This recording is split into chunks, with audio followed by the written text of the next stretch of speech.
Hello दोस्तों, मैं हूं पूनम और आप देख रहे हैं लेट्स स्टडी विद पूनम। इस समय देश का सबसे चर्चित विषय है SIR।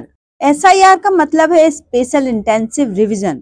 आज हम आसान भाषा में समझेंगे कि SIR क्या है और आगे आने वाले समय में हमारे जीवन को किस तरह प्रभावित करेगा। इस समय आपने देखा है कि चुनाव आयोग हम सभी के घरों में एक अधिकारी भेज रहा है जिसका नाम है BLO आएगा, आपको एक फॉर्म देगा और पुरानी लिस्ट में आपका नाम मैच करेगा और SIR की प्रक्रिया को पूर्ण करेगा। अब यहाँ बहुत सारे प्रश्न हमारे मन में आते हैं कि यदि हम घर पर ना मिले तो क्या होगा, पुरानी लिस्ट में हमारा नाम ना मिला तो क्या होगा, या 2004 या 2003 की लिस्ट में हमारे माता पिता का नाम भी ना मिला तो क्या होगा। तो इसमें घबराने की कोई जरूरत नहीं है, प्रत्येक पक्ष को अच्छे से समझने की जरूरत है।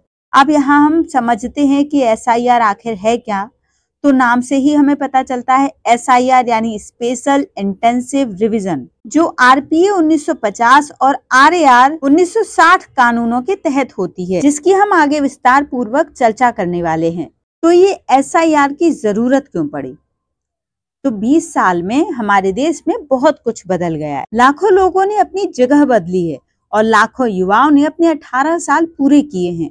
करोड़ों नाम दोहराए गए हैं।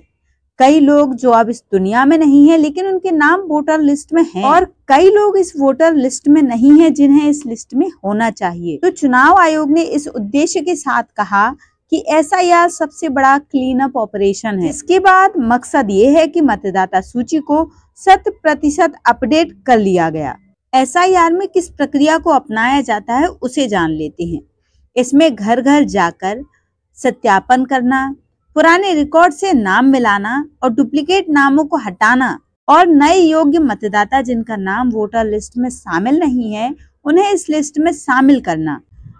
अब यहाँ पर जो SIR प्रक्रिया हम फॉलो कर रहे हैं उसके कुछ कानूनी अधिकार भी हैं।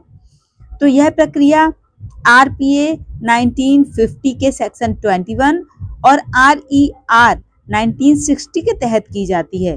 यह RPA को हम कहते हैं लोक प्रतिनिधित्व अधिनियम 1950 और RER को हम कहते हैं मतदाता पंजीकरण नियम 1960। अब इस समय जो हम SIR की प्रक्रिया फॉलो कर रहे हैं इससे भी पहले SIR की प्रक्रिया की गई है। ऐसा नहीं है कि चुनाव आयोग पहली बार इस प्रक्रिया को कर रहा है। बिहार में कुछ समय पहले इलेक्शन हुए हैं। बिहार के इलेक्शन में SIR के बाद अपडेशन की जो भूमिका रही है वो बहुत जबरदस्त रही है और इसने पूरे इलेक्शन पर जो प्रभाव डाला है वो बहुत ही आश्चर्यचकित करने वाला रहा है। 12 राज्यों और केंद्र शासित प्रदेशों में SIR हो रहा है, जिसमें अंडमान निकोबार, गोवा, मध्य प्रदेश, उत्तर प्रदेश, राजस्थान, पश्चिम बंगाल, पांडुचेरी, छत्तीसगढ़, गुजरात, केरल, तमिलनाडु और लक्षद्वीप शामिल हैं। इन 12 राज्यों में इस समय SIR की प्रक्रिया पूरी मजबूती से की जा रही है। 28 अक्टूबर को इन राज्यों की मतदाता सूचियां फ्रीज कर दी गई और दूसरे चरण की प्रक्रिया शुरू हो गई है। यह चरण 7 फरवरी 2026 तक चलेगा।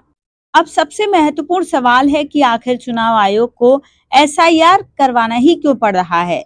जैसा कि हम जानते हैं कि आखिरी SIR 2004 में हुआ था। इन 20 सालों में कई नाम गलत तरीके से जुड़े, हटे या डुप्लीकेट भी हुए। बहुत सारे लोगों का कहना है कि बाहर के देशों से कई घुसपैठिए भी आए जिन्होंने गलत तरीके से पंजीकरण करवा लिया और अलग अलग तरह से वो मतदाता भी हैं। कई राज्यों में तो इनकी संख्या लाखों में है। लगभग 10 से 20% सूचियों में त्रुटियां मिलती हैं। इसलिए चुनाव आयोग 2025-26 में पूरी तरह सटीक और शुद्ध मतदाता सूची तैयार कर रहा है, जिससे आने वाले समय में चुनाव आयोग की जो प्रक्रिया है और लाभ लेने की जो प्रक्रिया है और सब्सिडी जैसी जो प्रक्रिया है उनको फुल प्रूफ किया जा सके और वास्तव में जो राष्ट्र के नागरिक हैं उन्हें इसका पूरी तरह से लाभ मिल सके। अब समझेंगे SIR के दौरान क्या क्या होगा, यानी SIR की पूरी प्रक्रिया क्या होगी। इसमें सबसे पहले मतदाता सूची फ्रीज होगी। यूनिक एन्यूमरेशन फॉर्म तैयार किया जाएगा। हर 1000 मतदाताओं पर एक BLO नियुक्त किया जाएगा।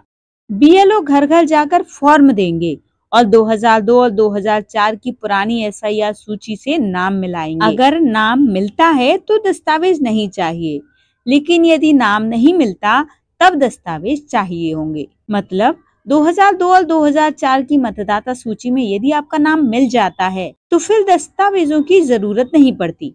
लेकिन यदि उस सूची में आपका नाम नहीं है तो दस्तावेजों की जरूरत पड़ती है, जो हम वीडियो में आगे जानेंगे। मसौदा मतदाता सूची जारी होगी, दावे आपत्तियां लिए जाएंगे, जांच और सुनवाई होगी और अंतिम मतदाता सूची 7 फरवरी 2026 को प्रकाशित होगी। सबसे इम्पोर्टेंट प्रश्न कि अगर बीएलओ घर पर आए और आप घर पर न मिले तो क्या होगा? तो इसके जवाब को बेहद ध्यान से सुनिए कि यदि बीएलओ आपके घर आता है और आप घर पर नहीं मिलते तो घबराने की जरूरत नहीं है, क्योंकि ये केवल बीएलओ ही तो है, भगवान तो नहीं है।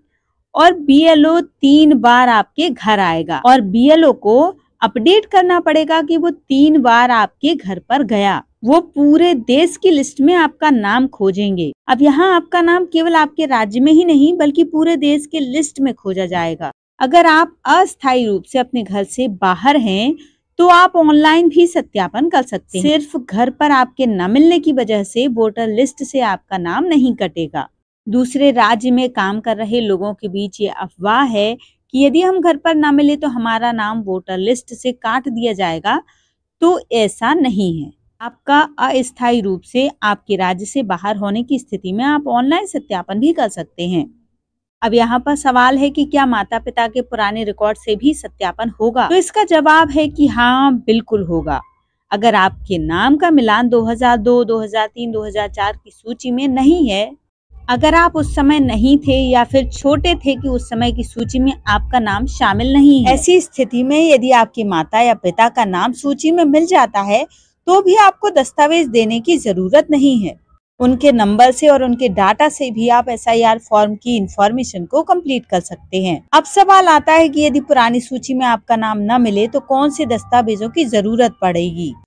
तो जिन मतदाताओं का पुरानी सूची से लिंक नहीं मिलता, उन्हें पहचान के लिए ये दस्तावेज देने होंगे, जैसे सरकारी या अर्ध सरकारी पहचान पत्र, जन्म प्रमाण पत्र, पासपोर्ट, मैट्रिक या उच्च शिक्षा का प्रमाण पत्र, स्थायी निवासी प्रमाण पत्र, वन अधिकारी प्रमाण पत्र, जाति प्रमाण पत्र, राष्ट्रीय नागरिक पंजी जहां लागू हो, परिवार रजिस्टर, ये सरकार द्वारा जारी भूमि मकान आवंटन पत्र, आधार। तो इन 12 दस्तावेजों में से कुछ ना कुछ तो आपके पास जरूर होगा ही, इसलिए आपको डरने की जरूरत नहीं है। अब सवाल उठता है कि मतदाता कौन बन सकता है? तो मतदाता बनने के लिए आपको भारतीय नागरिक होना चाहिए, आपकी आयु 18 वर्ष या उससे अधिक होना चाहिए, संबंधित क्षेत्र का सामान्य निवासी होना चाहिए, किसी गंभीर अपराध या वांछित स्थिति में न हो, साथ ही भीड़ से बचने के लिए हर बूथ पर अधिकतम 1200 मतदाता होंगे और नई सोसाइटीज और नई कॉलोनीज के लिए नए बूथ बनाए जाएंगे। अब यहाँ पर सवाल उठता है कि यदि आप राज्य से बाहर हैं, घर से दूर हैं, तो ऑनलाइन किस तरह से अपना अपडेशन कर सकते हैं, एसआईआर फॉर्म फिल कर सकते हैं। तो ऐसी स्थिति में जब आप अस्थायी रूप से अपने घर से दूर या राज्य से बाहर हैं तो voter.eci.gov.in पर जाकर आप अपने फॉर्म को ऑनलाइन फिल कर सकते हैं। तो दोस्तों, हमने अपने वीडियो में एसआईआर से जुड़े सारे प्रश्नों को हल करने की कोशिश की है। और यदि वीडियो आपके किसी भी काम आया हो तो कमेंट जरूर करिए, और यदि चैनल पर नए हैं तो चैनल को लाइक, शेयर और सब्सक्राइब जरूर करिए। मिलते हैं अगले वीडियो में ऐसे ही किसी इम्पोर्टेंट इन्फॉर्मेशन को लेकर। तब तक के लिए धन्यवाद।